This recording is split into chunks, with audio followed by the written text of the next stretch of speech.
Broadcasting live from the middle of America, welcome to the Oklahoma City Real Estate Show. Covering local market data, news, and reports to arm you with information you need to empower your investing and strengthen your American rights. Top realtor, investor, father, and veteran. Here is your host, Landon Witt.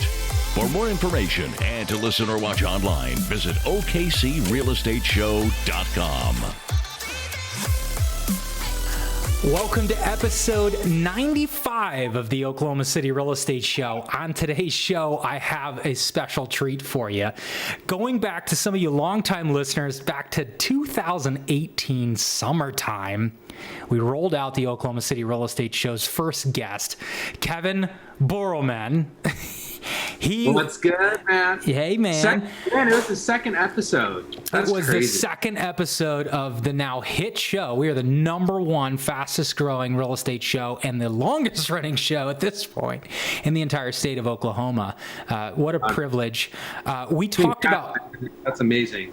And That's incredible. Right. And we talked about multiple offers. You came on the show in 2018 about multiple offers. And now we're, 3 years later, and it's still perfectly fitting. So happy to be talking about a topic that is just sizzling hot. Tell the listeners a little bit about where you're from, okay? What market you're in, and why you, I feel like you guys have been where we've been for years, decades ahead of where we are, and now the nation is experiencing where your market's experiencing. Kind of take us back a little bit on where we were in 2018 and then what's happening today. Yeah, man. Well, first off, I want to thank you so much for having me back.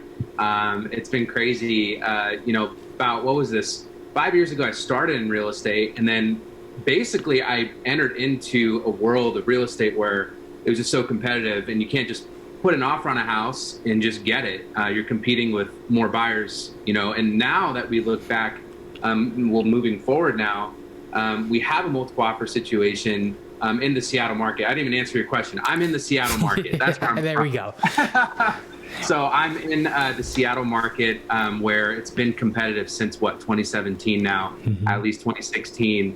And over here, where I don't know how it is over in Oklahoma, but we've had a lot of just tech jobs just come up from San Francisco, from many different areas, and it's created a big middle-class gentrification. So we have a lot of people in neighborhoods in the Seattle suburbs where they can't even afford to buy into their own house if they wanted to buy it. And they've lived there maybe 20, 30 years, but they can't even afford to live in their own neighborhood. Thank God their house is already paid off. So now move forward, 2021 now, especially with COVID, we have taken a low inventory market and put gasoline on it because now at the beginning in March 2020, when COVID started, there was a little lull and people were living in fear. They didn't know, maybe we shouldn't sell, maybe we shouldn't buy. But as soon as March, April hit, kind of moved forward, then the inventory started to come back a little bit. It was low inventory, but the interest rates are now at an all-time low. Like you can get 2.7% interest rate, just a giant gasoline explosion, essentially.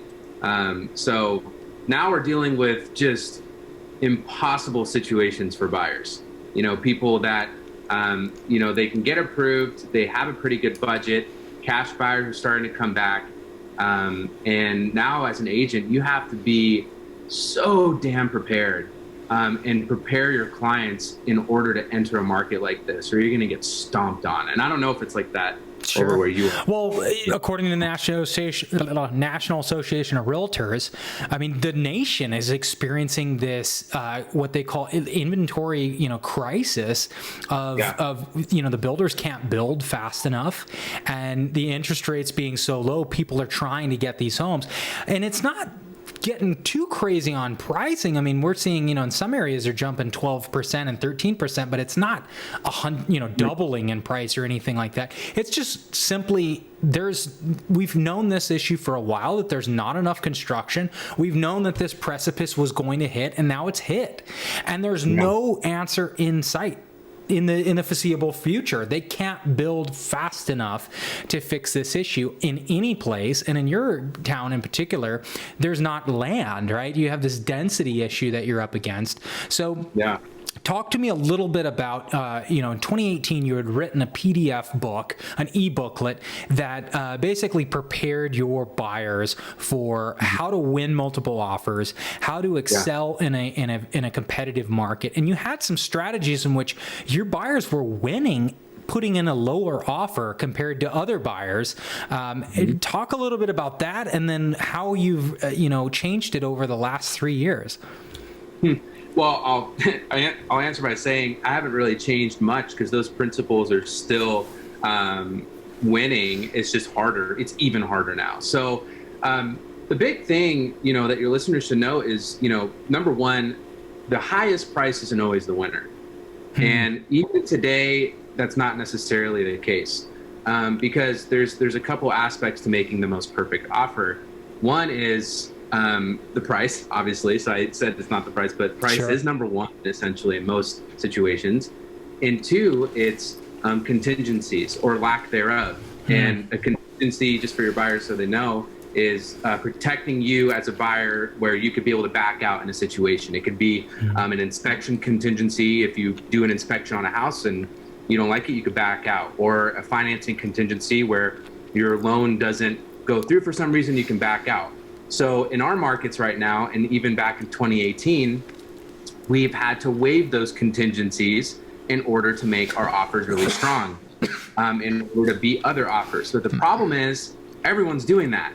So in order to stand out, there's just price, waiving contingencies, having high earnest money, because the higher earnest money you have, and if you waive contingencies, it's more money that you're going to lose if you don't follow through. So a seller looking at this and being like, well, they're going to give me $40,000 in earnest money, which is very typical in an area like this. Wow. So $40,000 you're willing to lose, saying, if we don't close, you can have this. Now, I don't know if I talked about this on your second episode, but today we're writing in the offer, you could take this $40,000 and put it in the seller's bank account, and we'll waive any ability to get it back. I've been writing offers like that, and I've been losing still. And, now, I know a limo full of 5 prostitutes will be delivered to your driveway in the next 24 hours. You could take my wife and my kids and sleep with my wife tonight. Damn it! Yeah, you could. Maybe if this. Yeah, this is a rated M, rated R. Well, last I checked, no kids were buying homes, so I think we're okay. Yeah, have my wife, but I'll tell you, back then it was winning. Now it's just been crazy because there's other things included. So that guide, and I don't know if you're going to attach the link to it, but it's beatmultipleoffers.com. I haven't updated in years, but with waiving contingencies, highest price, escalation clauses, which is in episode 2, where we talk about you're willing to beat any other offer by X amount until a certain price. That's still not enough sometimes. So right now, what we're doing is we're dealing with cash offers, a lot of cash offers, even outside of Seattle. You go down to Tacoma, Gig Harbor.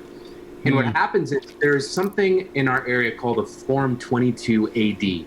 And what that means is if the appraisal comes in low, we will increase our down payment by X amounts, and we'll waive the ability also to get our earnest money back, and we'll waive all appraisal contingencies and financing. So let's just say in our area, we put an offer on a house at $700 and it appraises for $720, and you're only putting, $30,000 down or whatever it is. That means you have to cover that difference in $40,000. Wow. With extra cash. Yep. And then you have to attach a proof of funds saying we have that, and then you still can lose because appraisers in our area, I don't know how they're doing their jobs right now because the market shifted even so much in the last 2 months. Where you go back, when you and me are doing comps, right. When you and me are doing comps, we're looking at, okay, well, 6 months ago this sold for $500, but 2 months ago something sold for $700. That 6 month comp doesn't even, it's ancient history. You know what I mean? Mm-hmm. So I don't know if you're dealing with that, but so there's a big trend in the Midwest and even on the coast now where the appraisers are meeting and kind of in this way trying to limit the bubble, if you will, by just kind of saying, hey, at some point, like, we can't just say multiple offers, first day on the market, we're going to give them the price they want. They're coming back and yanking, especially in the VA. I don't know how many VA deals you do on the veterans, but veterans is ruthless right now. They're just, they're killing deals left and right, to the point where a lot of people are just staying away from VA deals, just because, it's all about the secondary mortgage market, right? Like, what can you sell that loan to? Who's buying it? You're dealing with jumbo loans, right? Which I think the cutoff is what? 775 in your market. So 700. So after 775, your jumbo mark. In our market, it's 525. I think it's like 480. It was 480. Now it's 525. Yeah. What's the average home price around there? 230, 250, somewhere in there. Makes sense. Yeah. Yeah. Sense. Yeah. So that brings up a good point, though. That secondary mortgage market, though, the FHA mortgages don't waver that much. Considering your home prices, does 700,000 get you anything decent over there? Not in the Seattle area, like Seattle, the city specifically. 700. I'm in the Bothell market, which is a suburb about 25 minutes outside of Seattle.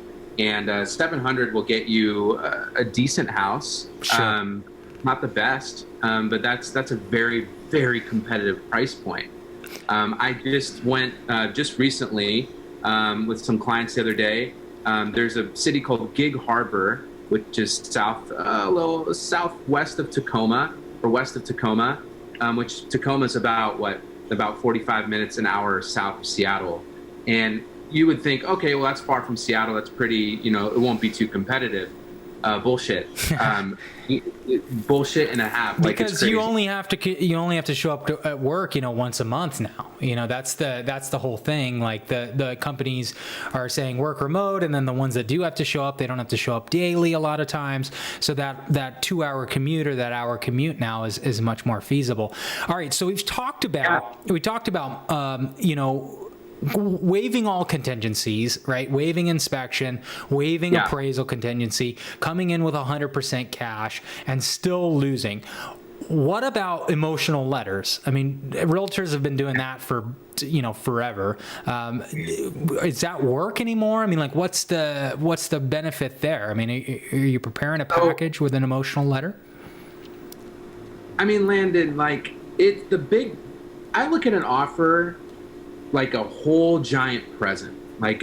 There's so much to it, and you don't know if the offer letter is what's gonna get you to win, because you can have the most beautiful offer letter, but your price is not good, your contingencies are tough, or your offer is contingent on you selling your own house before you bought their house. So the way I look at it is every single detail matters. Do I like offer letters? Yes. You got to remember, you'll be putting offers on homes that people have been living there for 30 years. Mm-hmm. They raised their kids there. Right. So they are parting with something, and it's very emotional. So having that offer letter in place helps, right? Because, some people are against this. I'm totally for it, but putting pictures of your family or your loved one or whatever on your offer letter, just so people can get introduced with who you are, saying, in the offer letter, saying what you love about their kitchen and what you love about the touches that they've added to the home, and just saying, what you would do to take care of their home moving forward. That's huge, right? Sure. So having the offer letter is huge. And these are people that are getting, I think it's important to note who these, so you said 30 years. So if somebody's in the Seattle area for 30 years, that sounds to me like they're getting priced out of the market. Like their taxes have gotten so high, they have to leave. Like they're going to sell that house and probably go to a cheaper part of the country, correct? Well, that does happen, and there's a lot of reasons why people leave Seattle. One is just the shit weather. We have overcast skies all day. A lot of people move over to Arizona and Florida, maybe snowbird it. Another is some people are frustrated with high taxes and politics here, even though there's so much economic opportunity here now. You have a lot of that gentrification transition, and it's not always necessarily because they're priced out. Maybe they're just frustrated with taxes. Right. It could be, but yeah, man, like, well, the point is that the person that's retiring, right? If they're going like, I'm gonna sell my Seattle house or my San Diego house or my Austin, Texas house, and I'm gonna move to Oklahoma City, and I'm gonna retire the rest of my life there, feeding my chickens and my cows, like. You're damn right money's going to matter. Like, cause every, 20 or 30 or $40,000 extra that they're getting is another year of retirement. Like, so I think like as a buyer's agent, like getting into those markets, like, you really got to understand who your seller is. And unfortunately, from what I've experienced in these multiple offers, it's hard to get a hold of the listing agent. Like, they're like, dude, I've had 27 showings today. I've got 14 offers. They're not answering their phone. Like, you're just texting sometimes. Maybe you're just in email, and like, it's rough. Like, how are you breaking through the barrier? So this is where your buyer can only make as strong of offer as they want to make. At the end of the day, our fiduciary duty is we take care of our buyers. We're writing whatever they're willing to write. We can't force them to write something else, right? This is where, as a buyer's agent, you need to make sure that you convey to the listing agent that you're the easiest freaking person to work with. And being super diligent with texts. I mean, I have my email and my brokerage with every single text I send to these agents, so they don't have to go fiddle through and try to find information. Who is this person? Gotcha. Little details like that. When I send an offer, I have an offer summary in the email, so they don't need to open the attachment to see what the offer is. And it's very like bullet points. This is the price. The subject line says winning offer with the one you're going to pick. Here you go. Nice and easy. I will put offer from, and then I'll put my buyer's name so they remember. Oh, that's good. And then in the subject line, and from Kevin with HomeSmart. I'm with HomeSmart now. In the subject line. In the subject line, so they can search it. Like, these little details is conveying to the listing agent that, no, this is not just the best offer. This is the best party to work with. Right. It's gonna be easy to close. Yep. I'm communicating that with every single piece of communication I throw out at these people. So if a listing agent doesn't pick up, which, like you said, they don't, busy. We know what it's like with our own listings. I will text them saying, hey, I understand you're busy. I just have a couple questions. This is my information. If you need to email me, text me. I'm here. I'm available. That's in the seller's best interest, really, because if you're a seller's, the listing agent that's listed the property, you've hired that person, and they're responsible for making the transaction close. Because at the end of the day, you can get a $1 billion offer, but if it doesn't close, what does it matter? It doesn't matter at all. Like, you have to take the donkey all the way to the finish line to win, right? And so you're demonstrating, I've got the techniques, I've got the skills, and usually what that will result in is, hey, Kevin, you're about $10,000 low. Can you come up? Right. And then now, like, and that's not, I would say that's, some people may think, well, that's not honorable, but actually it is, because the seller's probably in the loop in that discussion. Hey, here's the offers we have. I've worked with this brokerage before. I've worked with this broker before. They're really good, but they are a little low. Do you want to just counter them? Yeah. And you can, like, there's no rules there. Like, they can counter you only, and we've had that happen before too, where it's like the seller chooses to counter just us. Because they like you more. Right. Like I feel really bad for my clients because they've been making some damn good offers. But I remember just a couple weeks ago, we lost in a multiple offer situation, and the seller, the agent, the listing agent, kept calling me. She's like, Kevin, like, I really want you guys to win, but we have an all cash, and it's just we can't counter you because it's going to appraise low, and you guys can't make up that difference. That's right. So it's just in the seller's best interest, even though they like us more. But I wouldn't have got that phone call if they didn't like me. Right. Right. Like, I wouldn't have got that phone call if that offer letter wasn't also included with that stellar offer. Like, they just fell in love. They actually, that's funny that we talked about offer letters. In this offer letter, you know, my buyers are just talking about their life, like what they do, the husband, he loves nature, things like that. And same with those sellers. So they vibed and connected with them on a personal level just through that offer letter. If we didn't have that cash offer to compete with, they would be giving us every single bit of leverage to try to make our offer the winning one. Right. So we would. And again, that's in the seller's best interest, because there's a lot of stuff that goes on, and this kind of tailors into our next point. So, if you're, you know, 90% of the people that watch this show are investors, right? They are ones that are investing in our market. They've been buying rental properties. They're all about it. And they're sitting on the sidelines right now because they're watching this whole thing going, and they're going, a lot of them, you know, I can't make money off of any of this stuff. They are driving the prices up for a primary occupant. I can't buy it and rent it out, long-term hold. And I think this next point you're going to find really intriguing for those that maybe this topic is new. And this whole idea is, we you know, Kevin and I were talking about this before the show, but it's preparing the buyer for the true expectations of what the marketplace is, but then also having a very, very, very clear interpretation in your mind and in your discussion of what it is that you're really looking for. Okay. And this can be just as quick as saying, am I investing in a home because I want cash? Or am I investing in a home because I want a better future for my kids with school?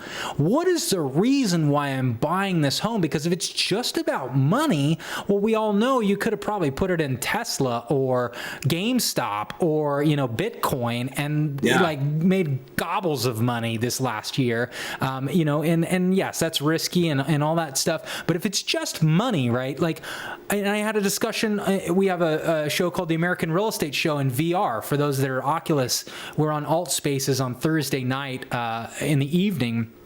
You can join that show. But, you know, there's a guy from UK saying, you know, all this stuff about, you know, why would I invest in American real estate right now? Like the returns are going to suck. Like you don't know. Like I'd rather invest in a factory in like Ohio or something is what he was bringing up.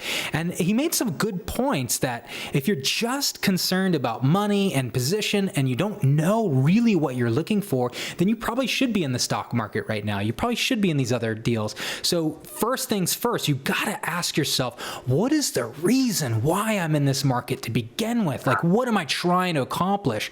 And if it's to better your family's future, then you got to break that down. What does that mean for your family to have a better school district, for your family to have a better bathroom? Maybe your wife loves jacuzzi tubs and she genuinely is going to spend time in there. Well, maybe you need to look at remodeling a bathroom to add a custom jacuzzi tub in there instead of spending all your waking time on Zillow looking for a jacuzzi bathtub. Like these little things that we can go through that I think as brokers, we really don't, you know, we don't take the time to really, you know, pin down and question.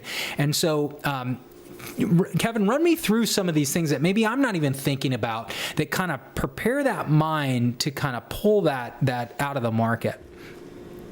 You're talking about just like being prepared and doing, are you talking about what we do beforehand before we even go out and look at a house or do any of that stuff? Sure. So it's the buyer prep for essentially creating the home that you want in the marketplace. And this is a phenomenon that I think realtors know happens, right? But it doesn't really get talked about. And that's when you start to visualize the home and you start to really visualize, you know, for example, if you want to move to Florida, if you want to retire in Florida, the best exercise is traveling to Florida and spending time on the beach in Florida and really starting to get your mind, you know, ready to be in Florida. And bada bing, all of a sudden, 9 o'clock at night, you get the alert on Zillow and the perfect bungalow that you were wanting, you know, right on the Gulf Shore with dolphins jumping in the harbor starts to appear. Wonder how that happened. I'll tell you, like, going into this real estate market, especially with COVID, without being prepared, it's a war zone, and it's like you going Emotional in with slaughter. well, it's like you being unprepared going into it is like going in with a slingshot and a rock. Like, and you're not against Goliath. Not against, yeah. Like if it's Goliath, you don't have anything. You just right. You have a pebble. I mean, I don't know. You need to be prepared, and you need to understand, like, there are some extremely, extremely motivated people out there. And we have such low interest rates, and inventory is disgustingly low. And when you only have one bungalow to look at, and there's 20 buyers that want that bungalow, that's right. You are literally going to have to pull out every single card. You're going to have the best agent that sells you and is very likable and is good at communication and is quick. I mean, you need to have every single thing checked off. So you as a buyer, to just get your pre-approval and just go out there without a plan is asinine. You're just going to waste so much emotional energy falling in love with all these homes, not knowing why you lost. Right. So we need to sit down with our clients, Landon. We need to sit down and we need to talk through, number one, well, obviously what home you're looking for, what's ideal, you know, are you going to start a family soon if they don't have one yet, or if they're a couple or whatever, and getting down our expectations of what we should be looking at in this market. Now, I don't know about your market, but in our market, most homes are listed, you know, typically 10, sometimes 15% lower than what the true market value is. So think about if you have, let's just say you're in our market, you're pre-approved to 700,000, and that's your max, right? You should not be looking at houses that are listed at 700, because most likely it will sell for 750 or above. Gotcha. So that's pretty rare. 10% lower. Yeah, well, and that's the Chinese. You have a big Chinese influence over there on that side of the coast too. From what I've seen on documentaries and stuff, is you know, in what is it, Beijing and those type of town. I mean, it's like $4 or $5 million to get a single family home, and you know, if you're manufacturing goods that are being sold in Walmart, and you own the factory that does that, and you want to buy a second home on the West Coast, and it's $5 million for a single family home, and you go to the Seattle market and it's 1.2 or 2, it's half price. And not only that, in China, from what I've heard, it's a 70-year lease that you're buying. That's it. Like, you don't actually own the deed. Like, you just lease it for, I think it was 70 years. So when you buy the home for $5 million, you're basically buying a 70-year lease for $5 million. And so when they get here and they're like, I got a deed, it's half the price, like, and the American government's going to honor this. Nobody's going to come through with, you know, some black Audi and, you know, Communist Party try to take it from me, you know. At least not yet. So, I mean, like, there's a lot of benefits. And so that's kind of what's driving this economic, boost. And we've seen that play out even here. Like, I get phone calls from all over the world of people wanting to bring cash here in the Midwest, little old Midwest, in the millions of dollars, because they are parking cash in the American housing market for various reasons. And so that's just further wedging out primary home buyers out of the marketplace that are the affordable housing crisis, if you will. So a lot of that, but I think what I'm really getting at is that, gosh, like, it just happened to, be that way. Like, there's maybe a hotel where, you wanted a room with a balcony, but the balcony went out, but you just keep pressing and you just go forward that you're going to get a room with a balcony.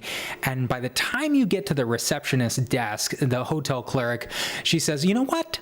actually, one just freed up. Somebody just canceled their reservation. I've got a balcony available and you happen to be here, so here you go. Like that type of stuff, like that weird stuff that happens to, like my mother, for example, she's like the vacation queen. Like you take her on vacation to Mexico or you guys go anywhere, like she's getting all this stuff and you're just like, how does this happen? Like I go on vacation and like the flight gets delayed and like the baggage thing gets lost and like she's on vacation and they're like, oh, hi, Miss Baker, like we just upgraded you to the premium suite because the basketball player broke his ankle and we need somebody to sleep in his bed, and I'm just like, what the heck, and so this is like undeniable, like proof that if you hold it in your mind, you spend time doing this and you really get good intentions, like the market will reveal like there's more available than what is actually there, is what I'm getting at.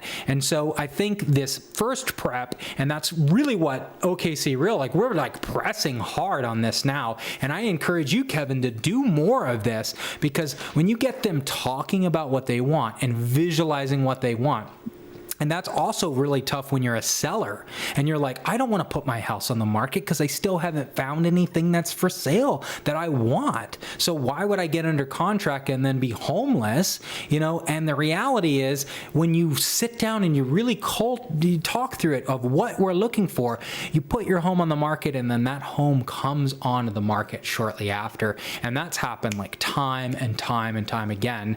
I know my last broker I worked with before I became a broker, he was like all about that. Like, put your house on the market. Like, don't hesitate. You haven't found a house? Don't worry. Like, that never happens where you don't find a house. And if the person really believes that and gets into that, it happens that way. That like you're writing the future as you do it. I don't remember where I read this or heard this, but it said the universe loves speed. and it loves decisive action. And I think Tony Robbins says it's massive action, where you take action and you don't do it out of any type of fear. You know what I mean? You're gonna put your house on the market and you're gonna find a damn house. It's gonna come on the market and it's gonna be perfect timing. By making those large commitments emotionally, mentally, it will attract and manifest things that you need in your life. And this is even outside of real estate, right? Perfect. This has to do with wealth. This has to do with, your personal life, maybe even love life, where you don't feel like you are lacking. You don't feel like you don't have enough. You believe you are enough. You know what I mean? You believe you have everything that you need. So when you take action, you know that you're not going to not get what you need. Everything's going to play out the way it should. So I think that's a beautiful thing. And that's something I will take in my business too, and even multiply, because we need to make our buyers, and have our buyers, encourage our buyers to visualize and believe like in these results. Sure. You can't just go out and think that we can't win, and we can't go, like I have a buyer right now that is a seller. They need to sell first, and it's going to have to be contingent. And I told them the risks of you, the chances of you getting your offer accepted, but with the fact that you need to sell your house, right, is very low. And they're kind of living in a little bit of fear right now. They shouldn't be, and we shouldn't be surprised that our results aren't very good right now, because you have to take decisive action.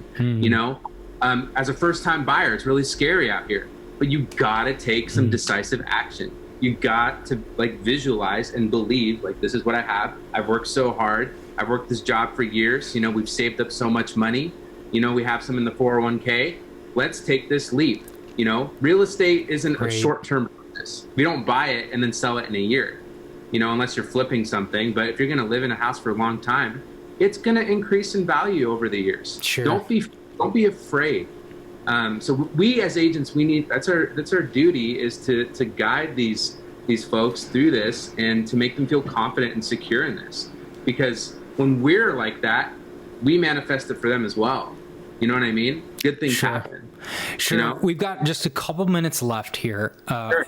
I want you to talk. You talked about a book that really gets into that fear or love. I think it was called The Illusion of Money. Yeah, Can you talk about that for our avid book readers that are listeners? Book that you might want to look into. Chat just a little bit about that. Let me actually get the author to you. It's by Kyle Cease, The Illusion of Money by Kyle Cease.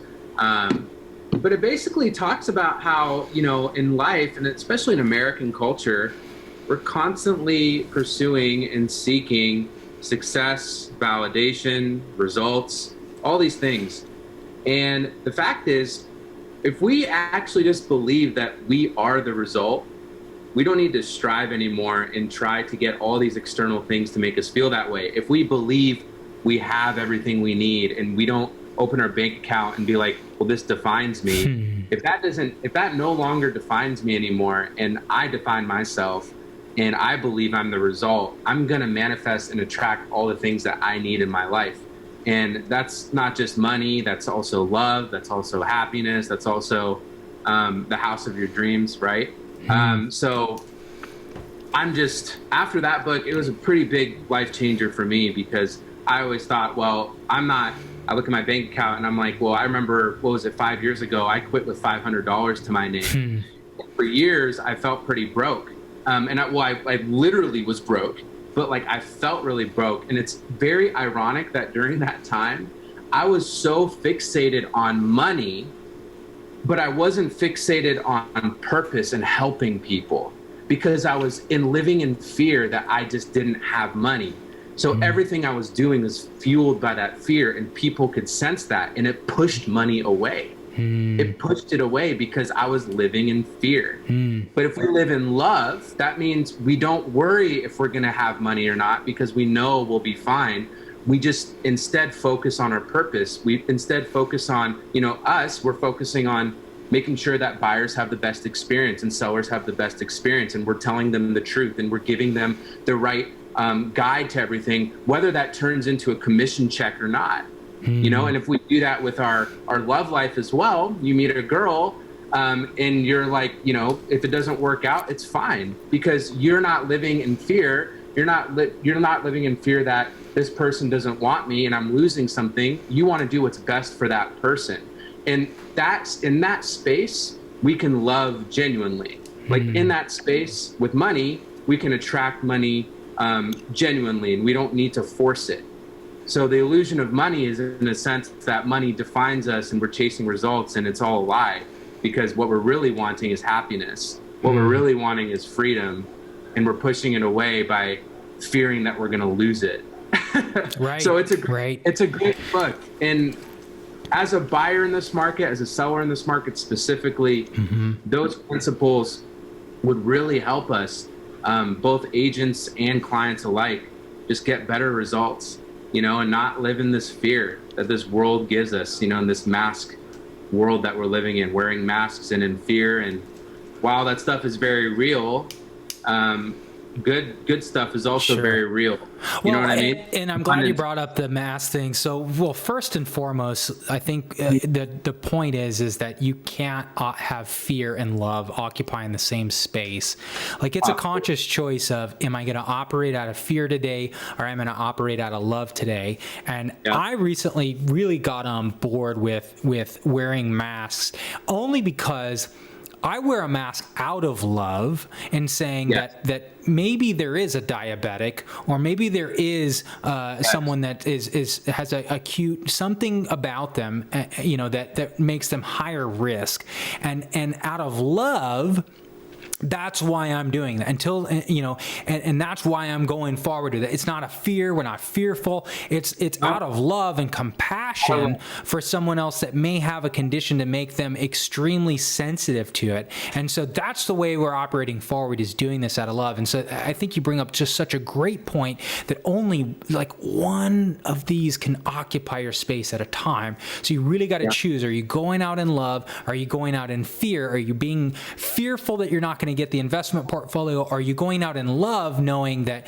you're going to be able to leave these to your children when you retire? Are you going to be able to, really, have a wonderful family dinner in this dining space? And that's really what's driving your motivation in that transaction, is just the love of, wow, this place is beautiful. And then having the trust enough that if you don't get the house, it's all good.